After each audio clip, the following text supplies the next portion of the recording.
Hello, folks. Our Wimbledon coverage this year is sponsored by Local Tennis Leagues, the home of friendly, competitive tennis in the UK. With over 10,000 players in local tennis leagues up and down the country, it's never been easier to find someone locally with a similar ability to have a hit with. It really is tennis on your terms, competitive and with total control of when and where you play over 8-week rounds. It's also a fun way to get fit, meet new people, make the most of your local park or tennis venue, and get those competitive juices flowing. And it's absolutely open to all standards. You just need to be 18 or over to play. So whether you're at the beginning of your tennis journey like me, or a master on the court like me, there's something for everyone. Once you're signed up, there's also the chance to win prizes, play for points, and receive a free tube of tennis balls just for playing your matches. You also get a host of other great benefits, including access to the Wimbledon Ballot. So what are you waiting for? Join local tennis leagues today at www.localtennisleagues.com and use our exclusive checkout code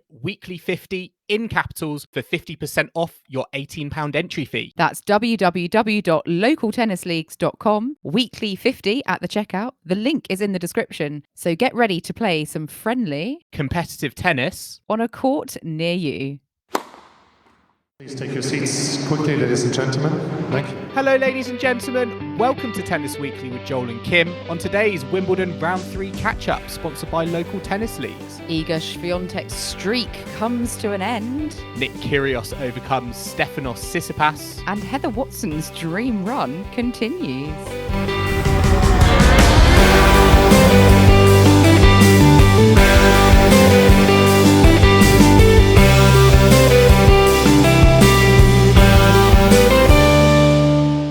Kim, today is the 2nd of July and we are here to catch up on round 3 at Wimbledon at Tennis Weekly HQ. We are coming off the back of a really heated, spicy encounter. Nick Kyrgios versus Stefanos Tsitsipas on court 1.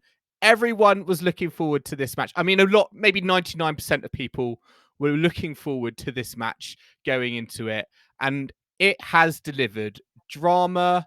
Nick Kyrgios getting a win. Nick Kyrgios getting frustrated, asking for a default. There was issues around the towel management, even from Tsitsipas. This match had it all, and I'm amazed that Nick Kyrgios, despite all of the chuntering, all of the things that could have distracted him, he still came out with the victory.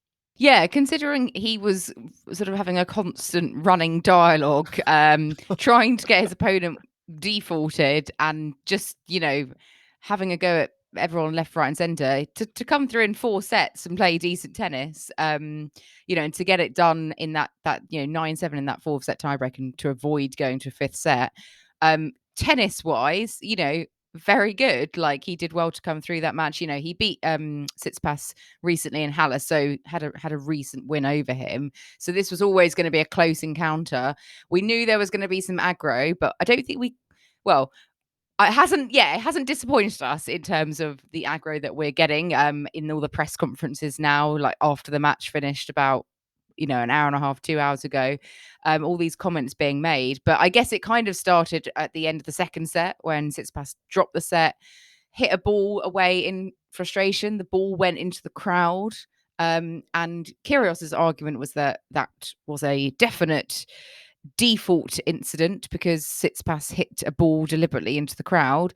So he was asking the supervisor to default Tsitsipas.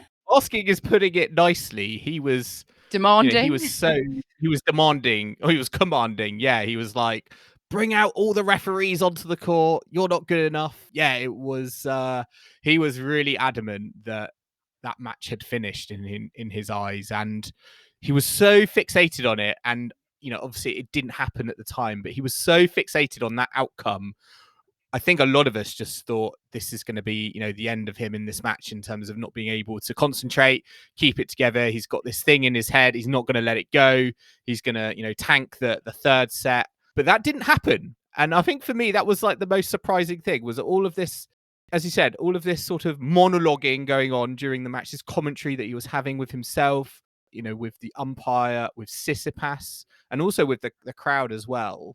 He was still able to kind of keep focus and play really, really gripping tennis. I mean, we do need to talk about this situation, because they are, I feel like, becoming more and more frequent on the tour, and we are getting more and more of these debates on, should this player get defaulted? And in Kyrgios's eyes, he instantly thought that Tsitsipas had hit the ball into the crowd, and I think he thought it had hit someone, and when it hits someone, 100% of the time that is going to end in a default. Now, Tsitsipas got a warning, did not get the default that Nick Kyrgios so keenly crazed. But you were in the grounds at the time. I mean, what was your view on it? Was there any sort of hush in the crowds? Well, I wasn't at that match. I was on centre court, so we only saw like the live scoreboard coming up. We didn't know what was going on apart from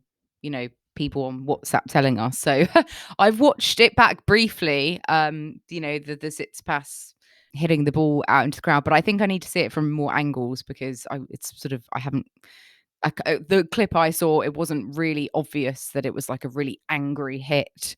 I mean, perhaps Kyrgios assumed it had hit someone, in which case I can understand why you'd be like, hey, that should be a default. But it didn't hit anyone, and the rule at the moment is that, and it has to hit someone, I think, for the person to be defaulted. Now, I think there definitely needs to be a clarity surrounding those rules, because it can still cause, it's not a great look, obviously, to have someone deliberately hit a ball into the crowd, and there's the potential to cause harm.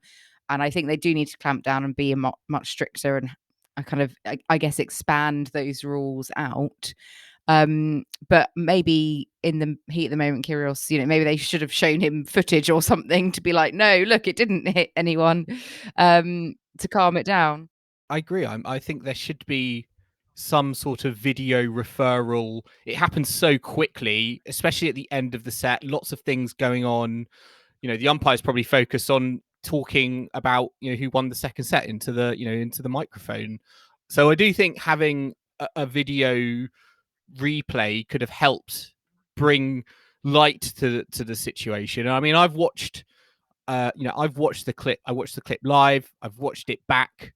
My personal feeling is that for once, I am on Nick Kyrgios' side. I do think that Stefanos Tsitsipas should have got defaulted for what he did. I don't think that was a ball like looped up in the air and went into the crowd. It was quite a flat hit.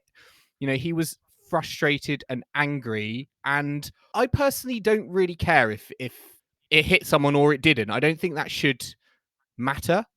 You're endangering fans who've paid lots of money to be there, and they should feel safe in their seat watching a tennis match. And as a result of that, I just think that Tsitsipas, yes, with the current ruling, maybe got, in my view, very, very lucky in terms of the fact that it looked like it's went in between two spectators' heads and hit a back wall. But I just think in the future we shouldn't have fans worried when they go on the court whether there's going to be a ball flying towards them and causing them some sort of damage or injury. So I think that they do need to look at it in terms of, it doesn't matter if it hits someone or not. If you endanger someone around the court with a show of aggression, i.e. it wasn't accidental, like hit the frame of your racket, then I think it does need to, it should warrant something like a default, or certainly a very strong sanction. Well, I mean, as the rules stand at the moment, it's not a default because it didn't hit anyone. But I think they need to increase the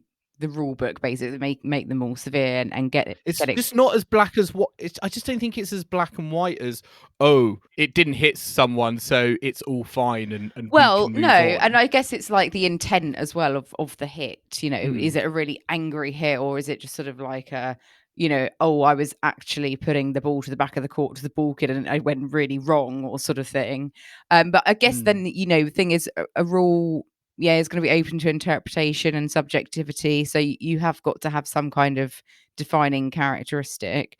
But I think it certainly should be clarified. But I mean, is Nick Kyrgios really the person to be asking for an opponent to be defaulted? I think at the Australian Open this year, he did something extremely similar, almost hit a child in the crowd. He wasn't defaulted. yet he was making the point that Djokovic got defaulted for hitting that line judge at the US Open in 2020. Well, the point with that is that he did actually hit the line judge. The ball hit her on, on the throat. So that's an actual hit, So I think he was using some very flawed logic there. But, lo and behold, they didn't default Tsitsipas. But Kyrgios just kind of carried on, doing his usual whinging and moaning. And then obviously we had a few points where Tsitsipas was hitting shots at Kyrgios. So, I mean, to be honest with you, I'm not the greatest fan of either of these players, because I feel that both of them bring antics to a tennis court that we don't need. And I'd be quite happy to have had them both defaulted, to be quite honest with you.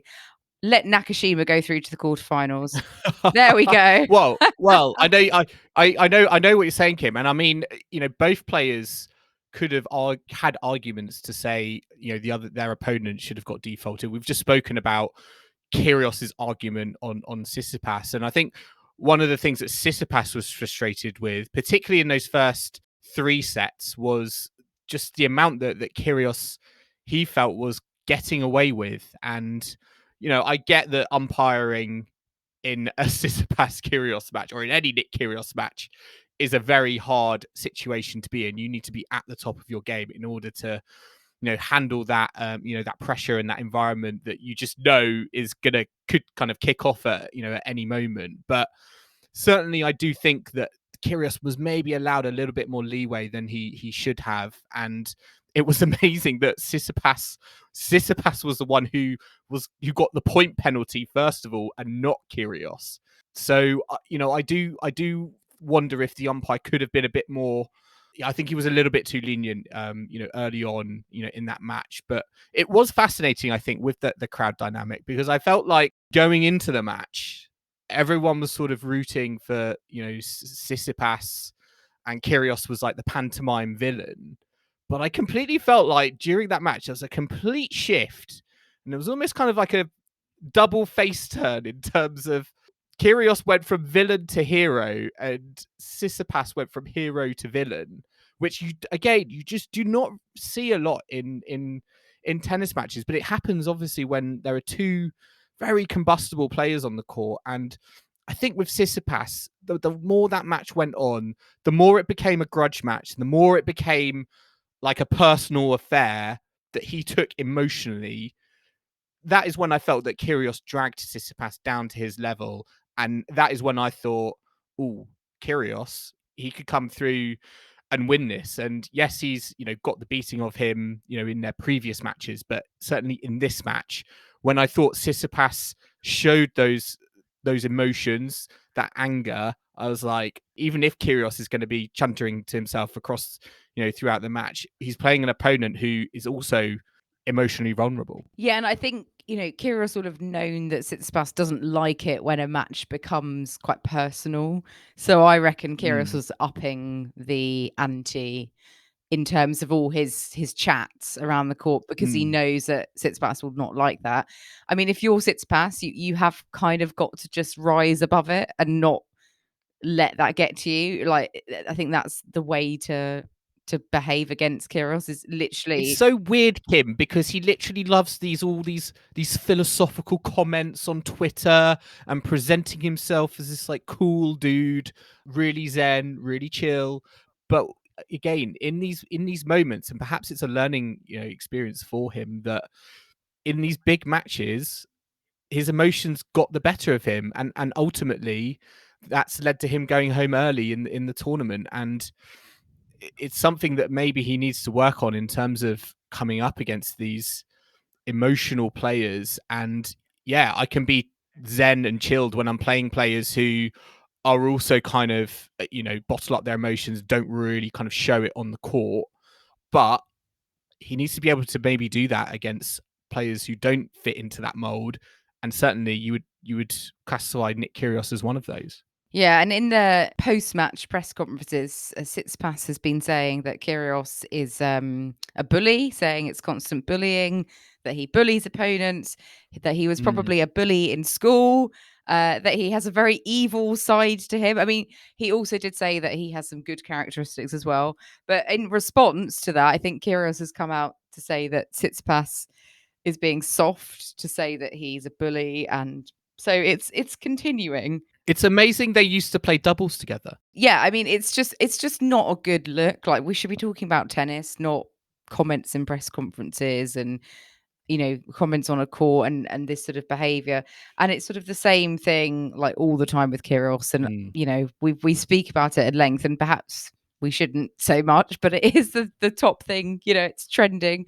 We have to address it. I mean, talking about his tennis then, if we just like put all that to one side and talk about his tennis, because it was very, very good. And I think some people forget how good his tennis is, given, you know, the antics that are on display. I mean, we haven't even talked about the underarm tweener serve that he did, which was unbelievable. I was just kind of like, when's the underarm serve going to come out? And then he does it through the legs, which I just thought was, you know, it was just incredible. But again, he's a player who's just got immense talent. I think he knows that this is a moment for him to, you know, go further than ever before in a Grand Slam. I think I was reading, you know, on his debut at Wimbledon, he reached the quarterfinals. I mean, he's got a very potentially nice draw now through to the, you know, maybe even to get to the semifinals. But this is a big moment for him, and maybe he was feeling that tension, you know, throughout the match, because in that fourth set, you know, towards the end, Tsitsipas really was knocking on the door of taking it to a fifth. You know, he had a set point.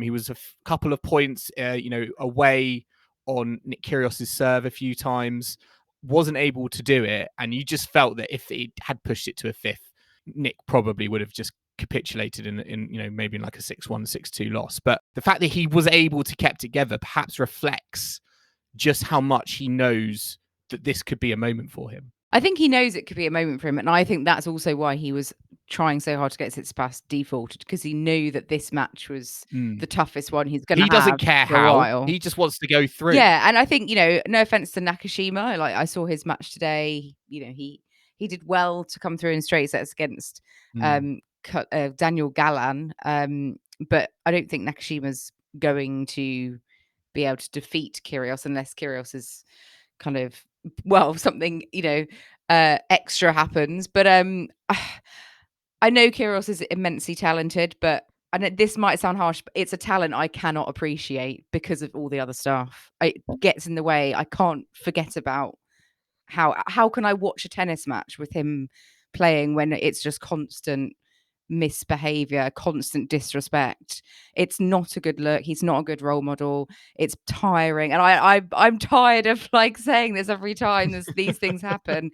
But I can't appreciate his talent because of all the other stuff. Maybe I'm being I'm not able to like separate the two, but I just, for me, it's a no. It's a no from me. Sorry. But I think, yeah, like in terms of, he's got a really good shot at getting through to, you know, potentially the final. Dare I say it, winning the tournament. And it's like, oh, so are you going to suddenly try and focus on your tennis? Because you like maybe cut the antics out and you could actually win this thing. Yeah. Well, maybe, you know, maybe with each match, who knows? I don't think this will happen, but, you know, the more we get into uncharted territory, or territory we haven't been in for so long with Nick Kyrgios, maybe his mind becomes more focused, and, you know, it becomes more of a reality for him that he's not just, you know, here to entertain the crowd and, you know, do that through tweeners or other sort of antics. But maybe he thinks, I've got a real shot here at, you know, winning a Grand Slam and, you know, fulfilling on, you know, all that talent and that potential that, you know, has been spoken about me for so long. So I think there's this interesting dynamic that we could see with Kyrgios, you know, with these matches as we go through. Now, you know, against Nakashima, I do agree. I think that that's a player who, you know, he's just going to play his game, and he's probably going to be quite reserved on, you know, on the tennis court, unlike someone like a Stefanos Tsitsipas. So, you know, that might frustrate Nick Kyrgios. We don't know, but you would feel like with the way Kyrgios is playing, his serve, he showed some lovely touches at the net as well. He's going to be a threat going forward. Yeah, for sure. And, a lot of people were saying that match today should have been on centre court. But, well, I think I don't. the Wimbledon organisers were fearful of sullying centre court with Nick Kyrgios antics. Was my Quite. sort of take on it. Exactly. I think I saw someone on Twitter say, I can't remember who it was now. My brain is frazzled. It's super late. I've had a long day at the tennis. It's not classy enough for centre court. It's not respectful, the behaviour It was a circus of match. both of them. Yeah, it was a circus match, wasn't it? Exactly. It was a very Marmite match. It sounds, you're a person who I can sense over the last 50 minutes, you do not like these sorts of matches, whereas I absolutely love them because they just, for me, bring in a crowd that, it is not very Wimbledon. And I don't think it's that it's not a Wimbledon crowd. For me, I think it's the hyper masculinity in the crowd. It's this sort of overtly aggressive, almost, the kind of, I would sort of say, like, the post work 5 o'clock, we've had several beers and we're quite Larry crowd. And I don't like that. I love it, Kim. Yeah, probably because you're a bloke. I mean, I don't know. I always find that, vast majority of Nick Kyrgios fans are young men. And I'm not saying there's no women that like Nick Kyrgios, but I think there is definitely a divide there. So we come at it from different perspectives. But let's talk about other players now, because we don't want to do a whole episode on Kyrgios and Tsitsipas. I think that would be a bit over the top. We did have Rafa playing against Lorenzo Sonego. This was a pretty standard straight sets, 6-1, 6-2, 6-4 job. I was at the match. Rafa was definitely playing his best tennis of the championship so far. Yeah, good result. Yeah, from the word go, he was much more on it. And Sonego was making way too many unforced errors and only really got going sort of midway through that third set. They had to stop to close the roof, and when they came back, Sonego, I think, he was able to break back, and Rafa was able to then break immediately. But I guess the key talking point from this was the grunting from Sonego, which, to be fair, as a crowd member, no one really noticed this. We were quite bemused when Rafa asked to have a word with Sonego. No one was kind of really knowing what was going on. But yes, this is sort of, I think, drawn out grunting. Rafa was obviously having an issue with it. He had spoken to the umpire about it, but I guess it was continuing. So he had a word with Sonego at the net, which later on he said that he does regret that he kind of spoke to him at the net about it. Like, he perhaps shouldn't have spoken to him at that particular time and place. But and then at the end of the match, they had a little kind of discussion over it, which, I'm not privy to the exact words that were being said, but compared to the antics going on court one, it was all very calm and diplomatic, actually. Yet some people were calling it spicy. I don't think there was really that much spice. I think that's an exaggeration. Yeah, I think, the situation was diffused by the end. I was a little bit surprised. I think we've seen Rafa do this before. I remember in the Australian Open, him and Denis Shapovalov just spoke directly to each other, as opposed to like through the umpire, during the match, just to sort of settle out an issue. And I think it was a similar sort of situation here. I don't know if Sonego appreciated it at the time, and I was a bit surprised, maybe, the sort of directness of Nadal. But if the umpire is not doing anything or hasn't resolved it, then it might just be easier for the two players to just kind of talk it out between the point, and get whatever it is resolved. And obviously Nadal felt that he needed to kind of put the front foot on that and make that known to kind of Sonego. I mean, we have spoken previously on the pod about Sonego and his grunting and his delayed grunting, and whether it is a hindrance on his opponent when they are hitting the ball. It is a very elongated sound, and it's amazed me that it's taken this long. I can't remember players getting particularly kind of angry about it. I was sort of hoping Sonego would actually change the way he hits the ball in terms of what sound he is making, or maybe even just shorten that sound, because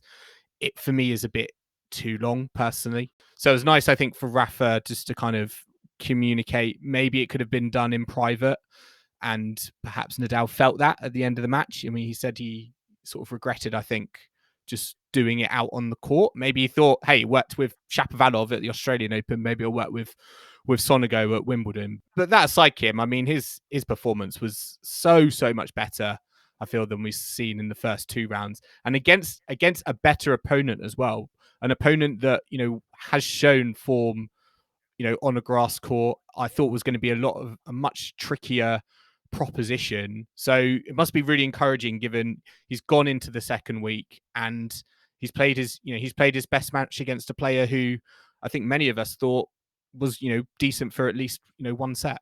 Yeah, exactly. And I'm sure, I think Rafa's since said that he's spoken to him in the locker room. I'm sure they've resolved it all. I think, you know, he just said he really didn't want to have caused any like significant offence or anything, which, you know, like obviously we know Rafa's a class act and I'm sure it will all have been settled. But yes, tennis wise, he needs to step it up. Like obviously his first 2 matches, he wasn't at the level that we know he needs to be able to be in with a shot to like win the title. So today was a step in the right direction.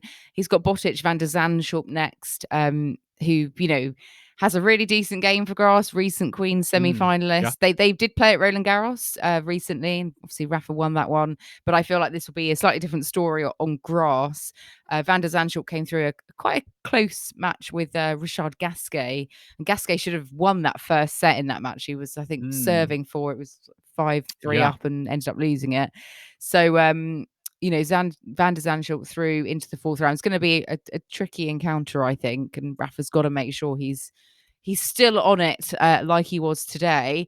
I mean, we've had a few other sort of fairly comfortable victories today. Alex de Minaur straight sets over Liam Brody. I was kind of hoping Brody, when he broke back at the end of that 3rd set, I was hoping he might be able to, you know, sneak a set, but it obviously wasn't to be. It was very close, wasn't it? That towards the end of that 3rd set, I felt he was good for a set. I was a bit disappointed he wasn't able to make it a little bit more interesting. But Alex de Minaur, he's just a very smart customer, isn't he? On a grass court, that win, you know, against Jack Draper, now Liam Brody, into the, you know, the 4th week, I think, into the 4th round. How long is this tournament? Week. But he's producing some career best results this season, and I think this is another one to add into his into his highlights for this season, because I think this is a career best result for de Minaur, getting to the 4th round, and he's going to be a very tricky player, you know, come the 2nd week, given his movement around the court. And it was just a bit too much for Brody today. And Taylor Fritz was too much for Alex Molken. That was a straight sets win as well. And Christian Garin won through over Jensen Brooksby as well. So, Christian Garin, clay court. I know, back-to-back 4th rounds at Wimbledon. Really? 2 in a row? Yeah, he did the same. Yep, did the same last time. Which feels strange because, he's not really done anything at the French Open, and we just think he should be back-to-back 4th rounds at the French Open, not Wimbledon. I know. We're doing him a disservice, clearly. But we do have, along with Alex de Minaur and Nick Kyrgios, we've got a 3rd Australian in the 4th round as well, with Jason Kubler, who is a qualifier, beat Dan Evans in the 1st round. He's come all the way through to the 4th round, beating Jack Sock today in 5 sets. So it's the first time since 2002 that we've got 3 Aussie men at this stage of the tournament. Jason Kubler, I literally, you know, as many qualifiers, I don't know much about him, but apparently he had a really awful knee injury earlier in his career, and he was out for a long time, lots of surgeries, had to play on clay courts for a few years. So the fact that he's got to the 4th round on a grass court slam is, pretty cool. That Dan Evans defeat for Dan Evans fans is looking better by the round, isn't it? Absolutely. Jason Kubler was, you know, great. A big missed opportunity, it has to be said, for, you know, another qualifier in Jack Sock, who is a player who looks like, you know, he might be getting back to at least some sort of semblance of form he showed, you know, all those years ago, it feels like now, you know, on the ATP tour. So, you know, promising result for him. But for Kubler, just, just great. I mean, he's won 22 of his last 25 matches. He is on some real momentum. And as you said, you can't just help but feel happy for him, given his story in tennis. He's 29 years old.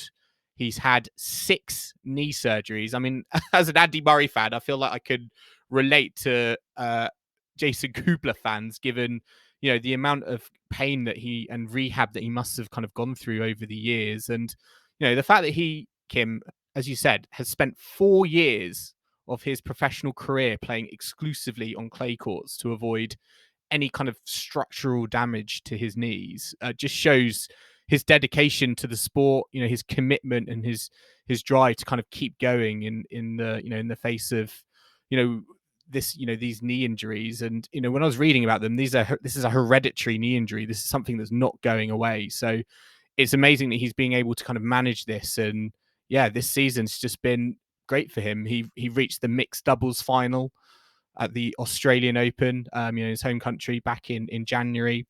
And now to add to that, 4th round as a qualifier. I believe he's only the second qualifier to do that this season.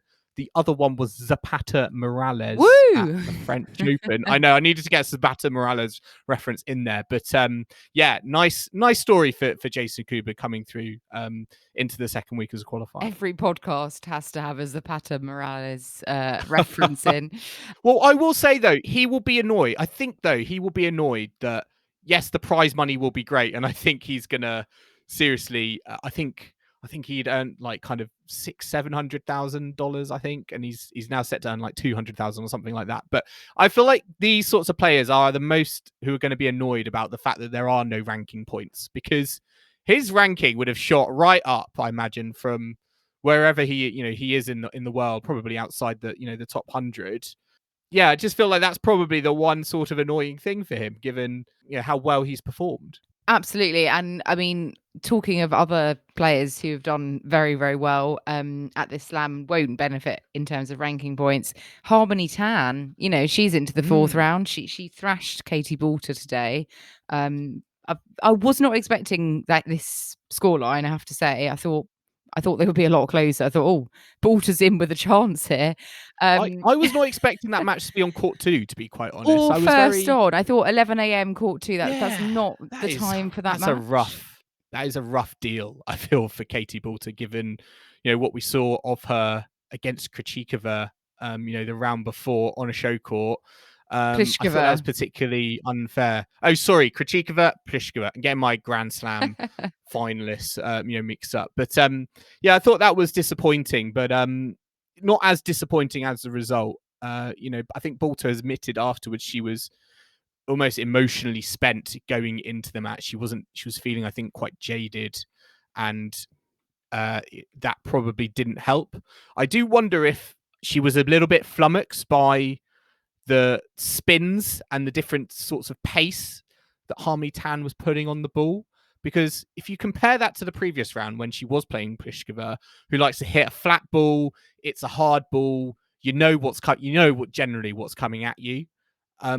Whereas there's a lot more variety there from Tan to deal with, and perhaps that was something that Katie Boulter just was not able to deal with. She just wasn't able to deal with throughout the match, and it was over I think in 55 minutes, under an hour. And it was, I think, fascinating to me how Boulter, maybe she can play on a show court and love that atmosphere and environment, and be able to hit clean striking tennis against a big hitting ball player like a Pliskova, but come up against someone who's a little more nimble, doesn't necessarily rely on that power game like Tan, she becomes a little bit more unstuck. Yeah, and if she was, like she said, going into it mentally and physically sort of drained, you're going to need all the sort of mental activity to be able to figure out a slightly unorthodox game coming at you, rather than just someone that's going to like feed into like your baseline game. So I suppose it's a mixture of factors, but I just thought it was a shame it was on so early. Like, give her a bit of like chance to kind of get the crowd going. It's the crowds have not been complete at 11 a.m. There's empty seats, and I just don't think it was. Savor this moment. Yeah, I mean, think she could have done better with the scheduling, but I mean that's not her. Like, you've got to play where you've got to play. We had also a big result on the women's side with Iga Swiatek bowing out to Alize Cornet, straight set 6-4, 6-2.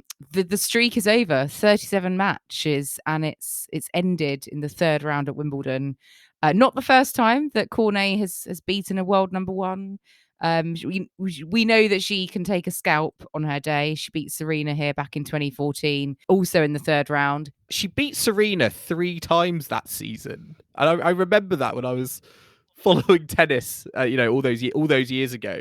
But it just was, yeah. She is, as a player, who she just plays with total freedom, doesn't she? When she comes up against players that are that higher ranked than her. Yeah, and she's sort of having a twilight of her career. Cornet got to the quarters at the AO this year. She beat Halep en route to that. Now she's up against Tomljanovic in the next round, so one of them is going to be in the quarters. And I mean, it's funny, isn't it? Cornet was saying at the start of the year she was thinking about retiring, and now she's having some fantastic results at slams this year. She spoke about herself as, "I'm like a good wine. In France, good wine always ages well." Well, that's a good analogy. So, yeah. But I mean, on that analogy, I mean, yeah, maybe she is having second thoughts about retirement.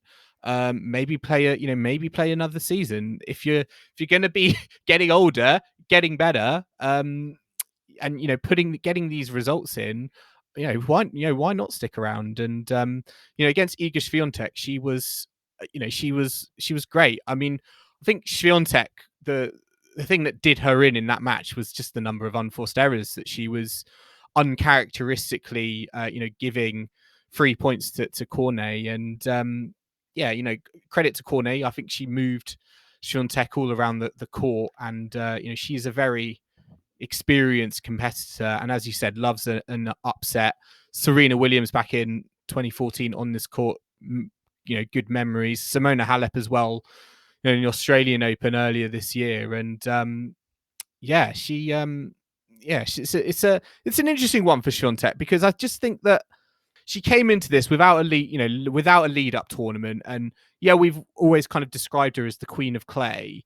But I just think with this result, it just shows just how hard that transition is, I think. From clay to grass without a lead up tournament, you're not helping prolong the streak with that sort of schedule. Yeah, I feel that if she had played a warm up, though, she might have mentally burnt herself out, and then she'd have come to Wimbledon and perhaps been feeling a bit like, she needed longer between the French Open and here. So I understand completely why she didn't play a warm up event, but I think with this one, you're going a set down. I think in all her streak, she has only been a set down sort of once, I think. So she's not used to kind of having to come back. And I'm not saying that she can't do that. Obviously she can, but I think it's just a combination of things. She just wasn't at the races today, and Cornet is not the player you want to have down the other end. And actually Cornet bageled her at the end, because Swiatek was 2-love up in that second set, and it was 6-2 in the end. So yeah, I think it's not a surprise. I think I messaged you before the match. I thought, I feel like Cornet's gonna do this one today. I just kind of had a feeling. But yeah, Swiatek just said she didn't really know what to do on the day. She didn't have a plan to come back in the match. I mean, she's still obviously learning, on grass, and we do know her as the queen of clay, and I think we'll continue to know her as that. But again, it just shows that I think that there are kind of times for her. There are still kind of areas that she can improve. And I think when we do look back on this streak, I think what's been great about it is, I think it's come at a time, I think, where obviously with Ash Barty retiring, her going on this crazy streak has really been I would say, a shot in the arm for the the WTA Tour in terms of giving talkability to the tour, having eyes on the world number one. So I think it's been great from that perspective, and I have no doubt that Swiatek will bounce back. Come the the hard court swing. later on in the season. But just a step too far this year at Wimbledon. Definitely. And we also saw today Paolo Budosa beating Petra Kvitova. So both of my picks for the women's title have gone. And Swiatek and Kvitova. Kvitova went off to a flying start in this match. She got an early break. I think could have been a double break potentially. But Budosa was able to peg her back and clinch that first set 7-5. And then they were holding, went to the tie break. And Budosa able to do it in 2 tight sets. So I thought that was a really gritty result from Budosa, and I think it was her first time on the centre court as well. So considering she, in the run up to Wimbledon, She lost to Jodie Burrage. She lost early in Eastbourne, didn't she? Was it to Burrage? Yeah. So I wasn't really I thought Kvitova would maybe come through this, but obviously Budosa picking up form just at the right time. And I think she is going to be playing Simona Halep next. So that's an interesting one because Halep came through very easily against Magdalena Freck today, straight sets. But I feel like Halep hasn't been fully tested yet. So this will be the biggest challenge. Is Simona Halep finally going to get on centre court? Is my question, Kim, because what does she have to do this year? I feel to get onto centre court. She's not been on there yet. She's the 2019 champion, and I feel like all the seeds are dropping around her, and she's not really had a look in. I feel on the show courts, got overlooked, to open as well. Back on day 2 for the women. So that's the question I want the answer to. Before we go on to the ad break as well, we did have a win for Anisimova, battle of 2 Americans. Anisimova defeated Coco Gauff 6-7, 6-2, 6-1.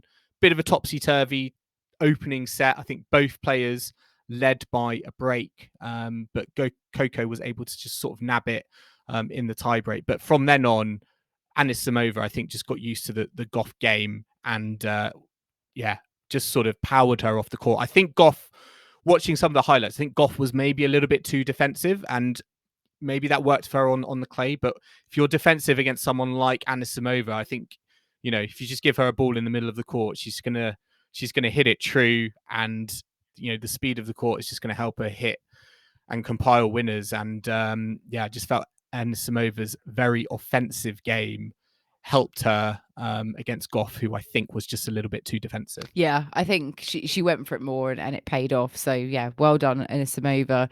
Rybakina also coming through, and Petra Martic as well today. Great wins for both of those. Jessica Pegula out to Martic. So I was she's not made it through to the second week of a slam, which she has been doing of late, very consistent, but not to be this time. But let's take a quick break now. Do join us in the second half, where we'll be looking back all the action from Friday, day 5 at the championships. So do not go anywhere.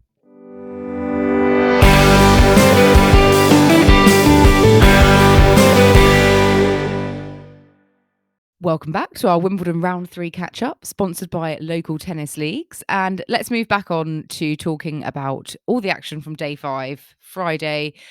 We had the first day of Round 3. We had Brits in action, Heather Watson, Cam Norrie. And unlike today, where we saw Brody and Poulter both lose, yesterday, both of the Brits won. And let's start with Heather Watson, because this was just a brilliant story and result. She's made it through to the 4th round of a Grand Slam for the first time, and to do it at home at Wimbledon, absolutely fantastic. She won in straight sets against Kaya Juvan 7-6, 6-2. A straight sets victory for Heather Watson on centre court in a Grand Slam is just doesn't happen very often. Or rather, sorry, court 1. It wasn't centre court. Court 1. Yeah, no, she's on centre court. She's on centre court tomorrow. 4. Yeah. Yes, but nonetheless, great victory for Heather. It was a little bit nervy, in that second set. I think she raced into like a 5-love lead, and then Juvan started to turn on. I felt she just hit freely, given that she was so close to defeat, and actually put Watson under a bit of pressure. And, you just always wonder with Watson, as I said, she's got that, having followed her for so long, that she's just got that fragility in her that you wonder at any moment the match could turn. And again, I was a little bit nervous in those moments. So it was impressive to see her just kind of stop that momentum that it seemed that Juvan was building. And coming through 7-6, 6-2. I mean, fantastic result. First time now into round 4 at a Grand Slam. First time into round 4 at Wimbledon. And that match was impressive. She just played very fearless tennis. She just was, hitting winners, coming to the net, finishing the points off. And although Juvan again had her moments, Watson's level of tennis, it surprised me a bit because, she is now ranked 121 in the world, but she's certainly not showing that form of tennis, I think. And I think it's a great, I think this 2 weeks, her winning matches as well in the doubles. I think this is a real rejuvenation, I think, for her for this season. I remember looking at some of the results she's had, in the first 6 months of the year, and they've been, I'm not gonna lie, they've been pretty bad. Some of them have been downright shocking, but this last couple of weeks have just been absolutely fantastic for her. Yeah, and she's got Yul Niemeyer next. So a player that like no one really knows an awful lot about, but who beat Annette Kontaveit earlier in the week. But for Heather Watson, that is certainly a winnable match. I just hope she doesn't put too much pressure on herself, thinking, oh, I'm not up against a big name or a seed or anything. I'm kind of expected to go through again, and I feel like she is better as the underdog, where she can just go for it. And I mean, she's got nothing to lose. She's already well, nor does Niemeyer. Well, exactly, neither of them. So hopefully it'll be a great match. But come on, Hev.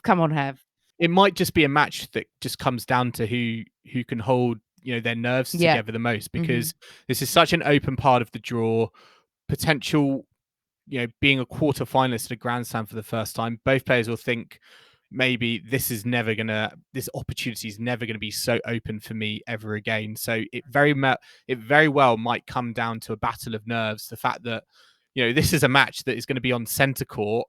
If you're looking at this match, I think in isolation, Kim, let's be honest, this match feels like it could be like a WTA 125 round 1 match, not a Grand Slam round 4 match, to say the least. But that's where we're at, given how the draw has unfolded, and both players, I think, will be looking to capitalize on the moment. Yeah, for sure. And I mean, we've also got on the women's side, we've got Maria Sakkari out, so the 5th seed out to Tatiana Maria, who is kind of in the twilight of her career, age 34. I know there was a big song and dance about Maria winning a title, wasn't there? Was it last year? Because she's a mother of 2, and that was all a big storyline. I know that was it. She won Bogota this year, only her 2nd career title. But yeah, so she beat Sakkari. Thinking Maria Sakkari and Tatiana Maria. There's a lot of Marias going on there. Maria beat Maria. So yeah, Tatiana Maria is through.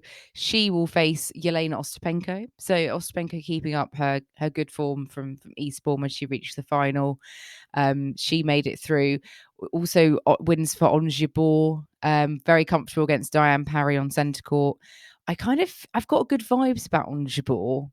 She had such a disappointing French Open where there was a lot of hype, and I feel like coming into this tournament, she's on the comeback, Kim. Yeah, and she won Birmingham, didn't she? So, but I feel like there hasn't been as much attention, and I think that's helped her. But she's only dropped 13 games in her first 3 matches, so she's winning comfortably. She's got Elise Mertens next, who well, Kim, she's got perennial round 4 fodder, like XT, Elise Mertens. So you'd feel that your ball could come through that. I don't sense that Mertens has got the edge there. She did have a good victory against Angie Kerber in round 3, but certainly Ons Jabeur, I mean, even in the top half is the favorite. We've got Bushkova and Garcia also winning, they will face off against each other. And Maria Kim has got Yelena Ostapenko, who, a player who is very much at the best of times, hit and miss. And even against Begu in the third round, there was a lot of hit and there was a lot of miss. She won 3-6, 6-1, 6-1. But another player I just think you can't count out, given she is a former Grand Slam champion. She knows what it takes to get to the final and to win the thing. So another player I think is going to be quite tricky and quite difficult, but also we just know that she could capitulate at any moment. Exactly. Yeah. And I mean, I don't mean to go on about this again, Joel, but Caroline Garcia, the renaissance is still going on. She won against Zhang Shui, 2 tie breaks. So she is through to play Marie Buskova, who has somehow made it through into the 4th round, although I have I've no idea how Marie Buskova got there. In the sense of not... She beat Danielle Collins in round 1, Kim. Not that, yeah, I just haven't even seen her name on the order of play. So she's like miraculously appeared. And I don't mean to sound like, I'm not trying to belittle Marie Buskova, because she'll probably go and beat Caroline Garcia tomorrow. But it's just, there's so much going on. And, I've been at Wimbledon a few days and it's like hectic. So I'm sorry, Marie, I haven't been following all your matches. But yeah, that's first up on court 2 tomorrow. So I'd love Garcia to make another quarterfinal. She's only reached 1 in her career of the singles anyway. So I really hope she can get through. I mean, they've got France have got 3 French women at this stage, with Cornet and Harmony Tan and also Garcia. So yeah, good tournament for French women. Let's see if they can keep going. But we also had on the men's side on Friday, Yannick Sinner. He came through against John Isner, straight sets, much to the dismay of Andy Murray fans, who were bemoaning the fact that John Isner obviously couldn't keep his amazing form up, and wasn't quite at the level needed to overcome Yannick Sinner. He wasn't able to make any inroads on the Sinner serve. I don't think Sinner faced a single break point. So I think that kind of says it all, really. You can serve your way through, but you've got to be able to return serve as well, haven't you?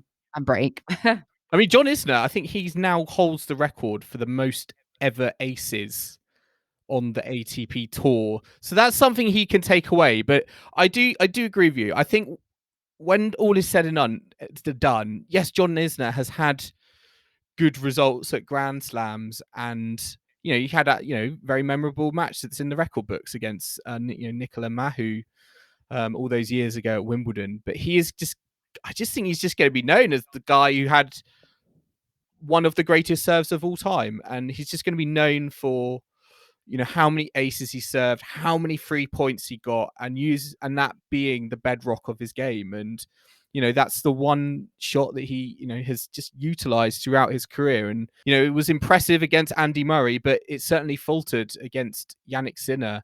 And I thought this was going to be a lot trickier than it was. I thought it was going to have more than just one tiebreak in it. So Yannick Sinner did very, very well to come through that in straight sets. Absolutely. And another match, Joel, that was straight sets. Oh yeah, and very comfortable, which I feel like we should hang our heads in shame, because we both said that this could be a potential banana skin for Carlos Alcaraz playing Oscar Otter, and in the end, Alcaraz won and only lost 6 games. It was a very one-sided match. He played super well.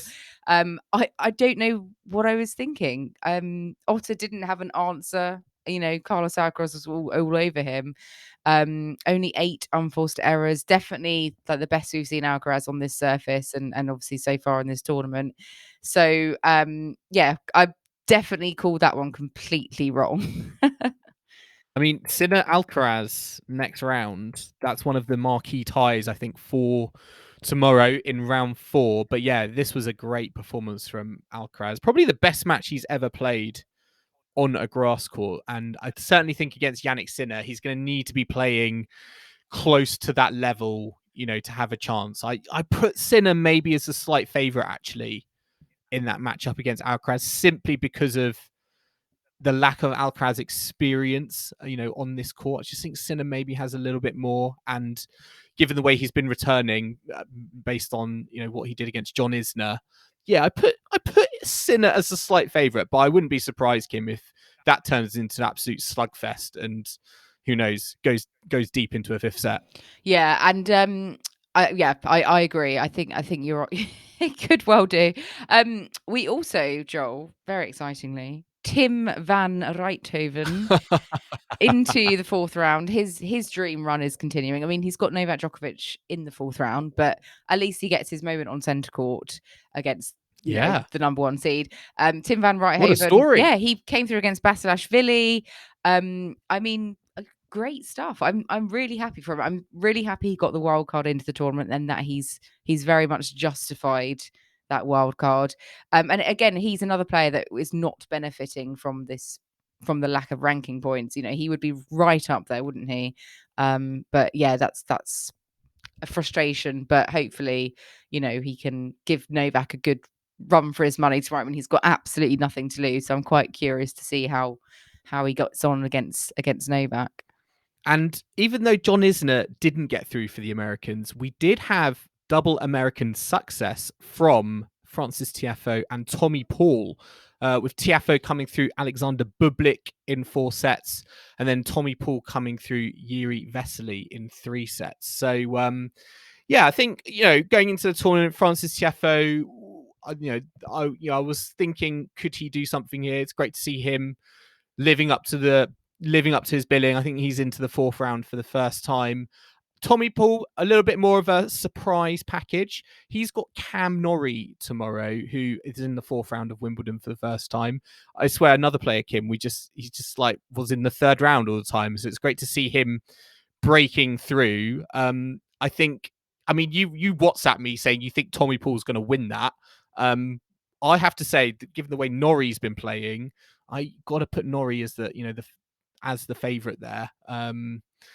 But it's going to be, I think it's going to be a tough battle. I think Norrie shouldn't underestimate Paul, because he is playing some very good tennis at the moment, and another player who probably is going under the radar on the outside courts. Yeah, I mean, you're seeing this match tomorrow, I think, aren't you, Joel, on court 1? I just feel, Cam Norrie's done great getting through to the 4th round. It's his first time at this stage, but I'm just sensing British disappointment. And I feel that Tommy Paul, I feel like he's easy. He's not dropped a set yet. Exactly. I think he's easy to underestimate. And I just feel like he's had some good results on the grass building up to Wimbledon. And I don't know, I feel like it would be 4 sets or something. I don't think Norrie's going to lose in straights or anything. But I'm obviously wanting Norrie to win. I think it'd be fantastic and well deserved for him to reach the quarters of a slam. What with all of his good results and titles over the last year or so. But yeah, I don't know. I'm curious.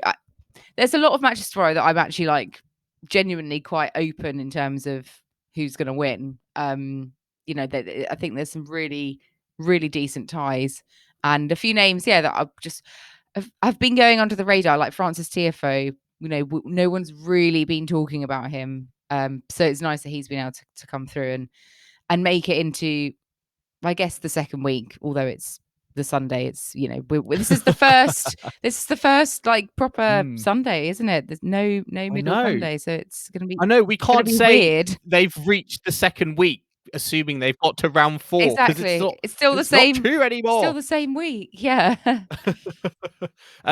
Talking of the schedule for tomorrow, let's have a quick look at it before we end this episode. We've got on centre court Watson and Niemeyer opening up, followed by Jannik Sinner, Carlos Alcaraz, and then Novak Djokovic versus Tim van Rijthoven. Court 1 has Tatiana Maria, Ostapenko, Norrie v Paul, and then Mertens Jabeur. And then on court 2, we've got Bushkova versus Garcia, and David Goffin, Kim, someone we haven't mentioned yet, against Frances Tiafoe. So some interesting matches there tomorrow. Where are you looking? Well, I'm actually not going tomorrow. I'm gonna stay at home and have a lie-in because I have had 0 sleep. I'm gonna have breakfast in bed and watch Caroline Garcia. I think at 11 a.m. Is that technically breakfast time? I feel like that's more brunch time. I'm going to have a French-inspired brunch. Oh, Hashtag Renaissance. some crepes. Ooh, For... yeah, I could do some crepes. Croissant, pain au chocolat. Yeah, we got to get the baguette out. Maybe she'll have a bakery, bagels and breadsticks. We'll see. Yeah, some kind of bread products. But I mean, talking of bread and food, you're going to Court 1, aren't you? Hospitality tomorrow. Get you. I know. Oh, I was speaking. I think we should do maybe we'll do a little bonus pod of a little Wimbledon guide of you and the queue and how to do that properly. And then I can do how to do hospitality properly. I've been picking out my clothes all this week. I've been worrying about what to wear. Maybe I'll put it up on our Instagram tomorrow just to show people how Tennis Weekly handles hospitality at Wimbledon. Are you going to wear a Tennis Weekly tie? Oh, that's a very good thing. If Tennis Weekly ties existed, maybe we need to get in contact with our distributors, don't we, and get a tie made. Yeah, then you could rep us at Wimbledon Hospitality. No, I mean, I hope you have a good time. I was having a look. I think the menu is like Raymond Blanc or some celebrity chef has done your food, so I'm sure it'll be tasty. And hopefully the tennis will live up to the bill as well. But yeah, we'll be back on Monday evening to round up the 4th round action. And then we'll look forward very much to hearing about your experience tomorrow, Joel. Yes. I know. I can't wait. I love how you said tomorrow because we are now it is tomorrow into Sunday. Yeah, it is depressingly Sunday. It is 10 past midnight. But yes, listeners, I hope you enjoyed listening to this round 3 catch up with Tennis Weekly. Remember to subscribe to us to stay up to date on all the action from week 2 at Wimbledon on whatever device you listen to us on. We are on Apple Podcasts, Spotify, and all good podcasting platforms out there. You can also listen to us on the downloadtennis.com app. And if you like what you're hearing, then make sure to leave us a rating and comment on Apple Podcasts or Spotify. And you can follow us on social media. We're on Facebook, Instagram, and Twitter at Tennis Weekly Pod. So do give us a like and a follow if you don't already. Let us know all your thoughts and feedback and comments about everything that's going on in the tennis world, all the controversies, all the aggro, you name it. Let us know your thoughts. Also, you can email us tennisweeklypod@gmail.com if you prefer, or check out our website, www.tennisweekly.co.uk. And we will be back on Monday at Tennis Weekly HQ to catch up on all the action from round 4 at Wimbledon. So I hope you can join us for that. But in the meantime, it's goodbye from Kim. Goodbye. And it's goodbye from me. We'll see you again soon.